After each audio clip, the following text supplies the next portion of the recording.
ঈদুল আজহার আনন্দ ভাগাভাগি করতে কসবা মরাপুকুর পাড় বিবাহিত বনাম অবিবাহিত ফুটবল ফাইনাল খেলা অনুষ্ঠিত। কসবা টিভির ডেস্ক রিপোর্ট। কসবা টিভির সাংবাদিক সাথে থাকার জন্য ধন্যবাদ জানাচ্ছি। পরবর্তী সংবাদ পেতে আমাদের চ্যানেলটি সাবস্ক্রাইব করে রাখুন। কসবা মরাপুকুর পাড় বিবাহিত বনাম অবিবাহিত ফুটবল ফাইনাল খেলার আয়োজন করা হয়। উক্ত খেলায় সভাপতিত্ব করেন আবেদ আলী, সাবেক কাউন্সিলর ৮ নং ওয়ার্ড কসবা পৌরসভা। প্রধান অতিথি হিসেবে উপস্থিত ছিলেন জনাব সাদ্দাম হোসেন, সভাপতি পদপ্রার্থী কসবা উপজেলা ছাত্রদল।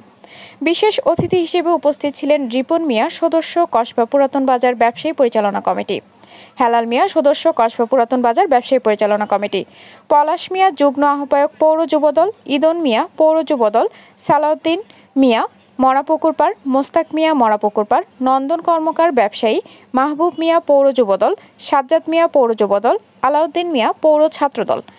উক্ত খেলার আয়োজন করেন মরাপুকুর পাড় তরুণ ও যুব সমাজ।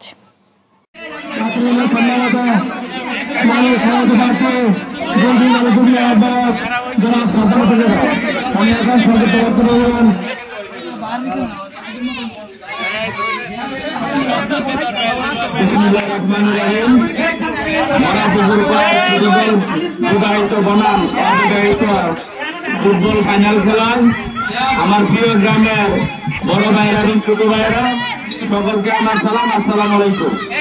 আজকে যে ঈদুল আজহার আনন্দ ভাগাভাগি উপলক্ষে আজকে যে খেলা অনুষ্ঠিত হয়েছে, আমি মনে করি বড় দল অনেক ভালো খেলেছে এবং ছোট দল আরো ভালো খেলার জন্য তারা বিজয়ী হয়েছে।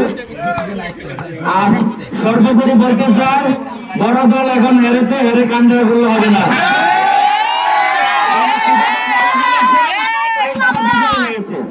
আমি সর্বোপরি মনে করি আমাদের গ্রামে প্রত্যেকটি বছরে এরকম একটি আনন্দঘন পরিবেশে খেলা আয়োজন করা হোক।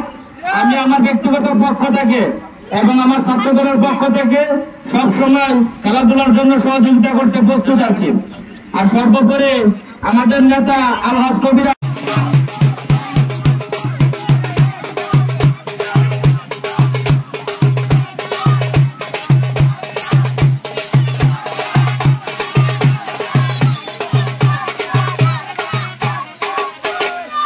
কসবা টিভির সাংবাদিক সাথে থাকার জন্য ধন্যবাদ জানাচ্ছি। পরবর্তী সংবাদ পেতে আমাদের চ্যানেলটি সাবস্ক্রাইব করে রাখুন।